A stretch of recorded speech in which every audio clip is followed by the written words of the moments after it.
حضور اعلیٰ حضرت عظیم البرکت علیہ رحمت و رضوان کے بارے میں آتا ہے، بچپنے میں جب آپ نے روزہ رکھا، بہت کم عمر تھی، ابھی تو آپ کے لیے ماشاءاللہ بہت اچھا انتظام بھی ہوا، پنکھے سے جب کام نہ چلا تو اے سی بھی لگائے گی، ہر چیز کا اہتمام ہوتا ہے کہ نہیں؟ بتاؤ اس زمانے میں اہتمام ہوتا ہے؟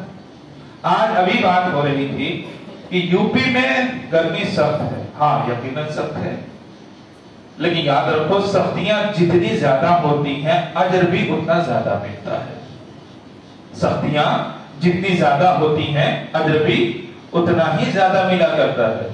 میرا رب بہت کریم ہے، بلکہ تمام کریموں کا کریم ہے کہ وہ اگر سختیاں دیتا ہے تو اسی کے اعتبار سے اجر بھی عطا فرماتا ہے، بلکہ اجر اپنے شان کریمی کے اعتبار سے عطا فرماتا ہے، اپنے شان کریمی کے اعتبار سے۔ تو روزہ گرمی میں پڑھنا یہ ایک اتفاقی امر ہے، لیکن گرمی کا برداشت کرنا یہ ہماری عبادت کا حصہ ہے، یہ ہماری عبادت کا حصہ ہے۔ کہتے ہیں کہ اعلیٰ حضرت عظیم البرکت اور رضا بچپنے کی عمر تھی، روزہ رکھا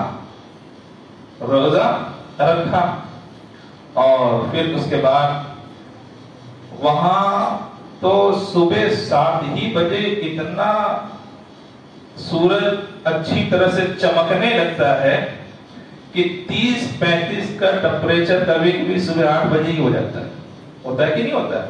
آپ سب لوگ جانتے ہو اچھی طرح سے۔ آج جتنی بنگلور میں گرمی پڑ رہی ہے اس سے کہیں زیادہ یو پی اور اس شمالی ہند میں پڑ رہی ہے، اس سے کسی کو انکار تو ہے نہیں۔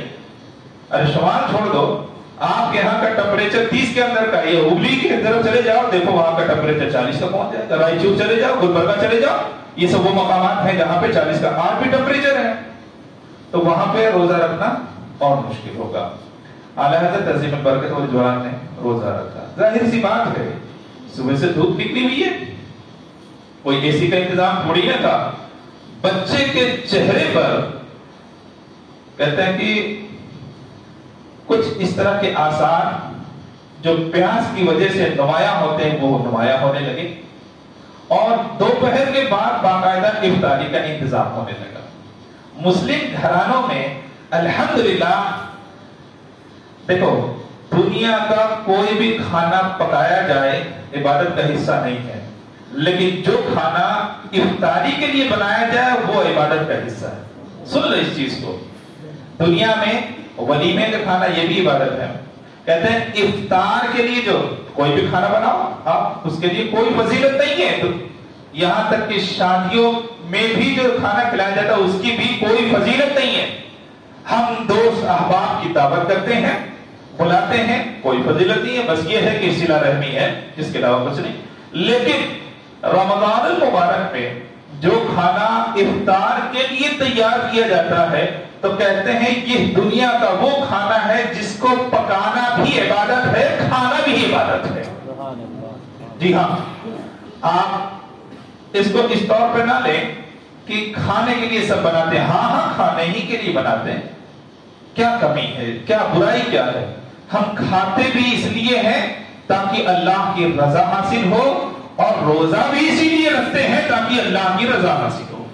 دونوں کو سمجھو، دونوں چیزوں کو سمجھو، تو رضا الہی یہ ہمارا مقصد ہوا کرتا ہے۔ اب آؤ، اعلیٰ نے روزہ رکھا، دوپہر سے شروع ہوا، فرنی بنی تھی، خواتین عورتیں کیا کرتی ہیں، بننے کے بعد مٹی کے برتن میں رکھ کر کے ایک جگہ رکھ دیا جاتا ہے تاکہ وہ جم جائے، اور پھر اس کو افطار کے وقت میں استعمال کیا جاتا ہے۔ آپ کے والد محترم حضرت عظیم البرکت علیہ رحمت الجوان کے والد محترم جب مرجھایا ہوا چہرہ اعلیٰ حضرت کا دیکھا تو دوپہر کے بعد ہاتھ پکڑ کر کے کمرے میں لے گئے، دروازہ بند کر دیا، اور ارشاد فرماتے ہیں بھوک لگی ہے، پیاس لگی ہے، کچھ کھا لو۔ کہا روزہ ہوں، کہا بچوں کا روزہ ایسے ہی ہوتا ہے، کون دیکھ رہا ہے؟ دروازہ بند کر دیا گیا۔ غیرت ایمانی، دیکھو ایک ایمان بچے کے دل میں کیسے پیدا کیا جاتا ہے۔ میں نے کہا نا آپ اپنے گھر میں مختار ہیں، کوئی آپ کا ہاتھ پکڑ کر کے روک نہیں سکتا کہ آپ پانی نہیں پی سکتے۔ جو چیز آپ کو روک رہی ہے وہ اللہ کی خشیت ہے، اللہ کا حکم ہے جو آپ کو روک رہا ہے، اللہ کا حکم ہے جو آپ کو روک رہا ہے۔ فرماتے ہیں کہ مولانا نقی احمد خان صاحب لے کے گئے اور آپ نے کہا کہ کچھ کھا لو، چہرہ کملا گیا ہے، آپ نے کہا روزہ ہوں، کہا بچوں کا روزہ ایسے ہی ہوتا ہے، کون دیکھ رہا ہے، دروازہ بند ہے، کوئی نہیں دیکھ رہا، اور میں بھی کسی کو نہیں بتاؤں گا، تم سے وعدہ کرتا ہوں میں بھی کسی کو نہیں بتاؤں گا۔ اللہ اکبر، بچے کی زبان سے ایک جملہ نکلا تھا، ارشاد فرماتے ہیں کہ آپ کسی کی نگاہ نہیں دیکھ رہی ہے، کیا اللہ کی نگاہ قدرت بھی مجھے نہیں دیکھ رہی ہے؟ کیا اس کی نگاہ سے بھی کوئی شے کائنات میں پوشیدہ رہ سکتی ہے؟ یہ بچے کی ایمان کی مضبوطی کا عالم تھا۔ آپ سوچو جب وہ بڑے ہوئے ہوں گے تو ان کا ایمان کتنا مضبوط ہوگا، ان کا ایمان کتنا مضبوط ہوگا۔ تو فرماتے ہیں، آپ نے فرمایا کہ جس نگاہ سے ہم پوشیدہ نہیں رہ سکتے، ہم چھپ نہیں سکتے، اللہ کی وہ نگاہ تو ہمیں دیکھ رہی، اس کی نگاہ سے کوئی شے چھپ نہیں رہ سکتی۔ اللہ اکبر، آپ مسکرائے، آپ کا سینہ چوڑا ہو گیا، آپ نے پیشانی کو بوسہ دیا اور ان کے علم و عمر میں ترقی کی دعائیں عطا فرمائی۔ باپ بھی ایسے ہی ہوتا ہے، بچہ بھی ایسے ہی ہوتا ہے، تربیت اس کی ایسے کی جاتی ہے۔